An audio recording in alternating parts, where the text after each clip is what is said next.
In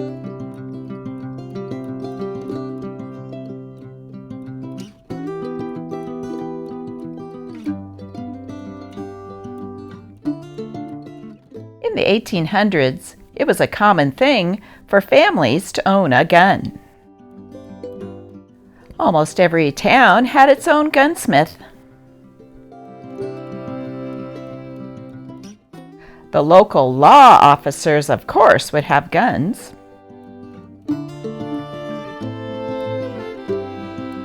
And the military soldiers and officers.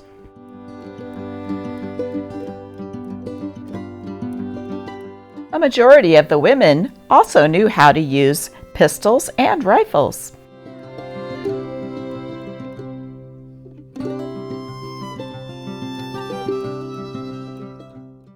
One of the most famous women, of course, was Annie Oakley. They would normally use guns for hunting.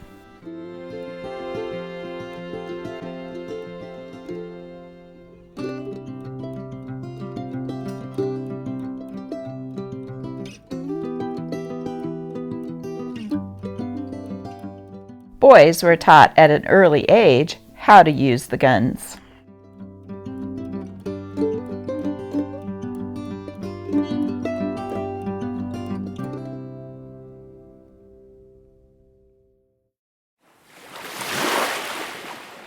Today's newspaper contains some stories about guns.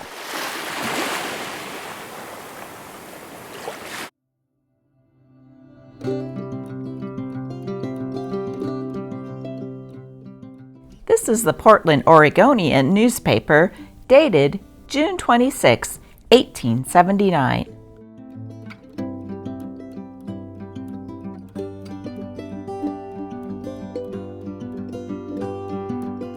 Confederate weepon. Mr. George Rennick of this city exhibited at this office yesterday an old-fashioned Colt's revolver, which from its appearance has done some very effective service on behalf of the lost cause. The weapon is a large cavalry pistol and has 7 chambers. On one side of the barrel is cut the letters CSA. The revolver is very old and has evidently been through the war. Pistols in Georgia. Georgia has a law against pistol carrying. The penalty is the forfeiture of the pistol and a fine of $50, and, at the discretion of the court, imprisonment for 30 days. A short time after this law went into effect, Judge Lester was holding court in one of the mountain counties of North Georgia, and right in the midst of the trial, he asked the attorneys to suspend for a few minutes and told the sheriff to lock the courthouse door and let no man pass without permission from him. Then, said the judge, in his firm, decided way, "Gentlemen, I saw a pistol on a man in this room a few moments ago, and I cannot reconcile it to my sense of duty as a peace officer to let such a violation of the law pass unnoticed. It may be that it is my duty to go before the grand jury and indict him, but if that man will walk up to the stand and lay his pistol and a fine of $1 down here, I will let him off this time." The judge paused, and an attorney who was sitting down just before the stand got up and slipped his hand in his hip pocket, drew out a neat ivory-handled Smith & Wesson 6-shooter, and laid down $1 before the judge. "This is all right," remarked the judge, "but you are not the man that I saw with the pistol." Then another man came up and got the same answer. This process went on until 19 pistols and $19 were lying on the judge's stand. Then there was a pause, and it appeared as if the crowd was pretty much disarmed. But the judge then gave a final warning that the right man had not come forward, and gave him 1 minute more to decide in. Immediately, 2 men from the back part of the house began to move toward the judge's stand.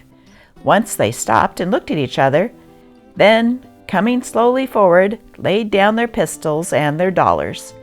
As they turned to leave, the judge said, "This man with the black whiskers is the man I saw with the pistol." Fireworks, fireworks, bombs, firecrackers, flags, wholesale and retail, William Beckinson, corner of Front and Alder Streets.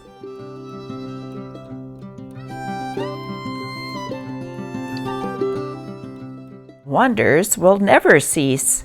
Everybody that has visited Portland during the past 8 months know of the great 2-bit table at the IXL Auction Company store, 172 Front Street.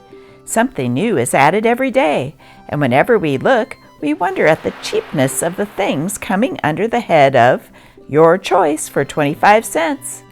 They have now placed thereon a razor, a good German razor, for only 25 cents, a shaving brush and cake of shaving soap together for only 25 cents, Emerson's hones for the same price, and we will end by hinting to smokers that they will sell 4 sticks of plug tobacco, and oh, what fine quality, for 25 cents.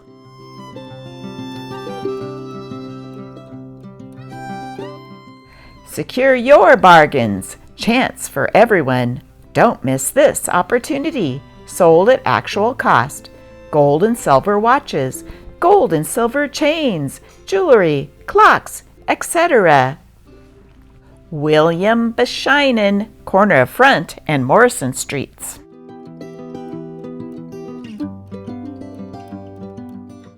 No kissing is allowed in London parks.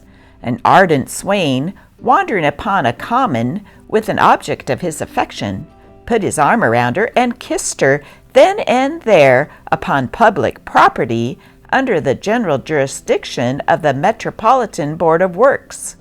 Alack! The eyes of the common keeper were upon them. Interfere he would, and did, and the man who had had the kiss, being very wroth, resented such interference, and in the end he was taken before the Chief Justice on a charge of conducting himself in a disorderly manner and using threatening language. The justice bound him over to keep the peace and condemned him to pay 25 shillings cost. The common, he declared, was not to be used for kissing, because if all persons indulged in that, it would come under the term disorderly conduct.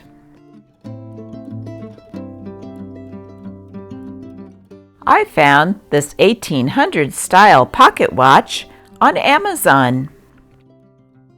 It would make a great gift for your history buff.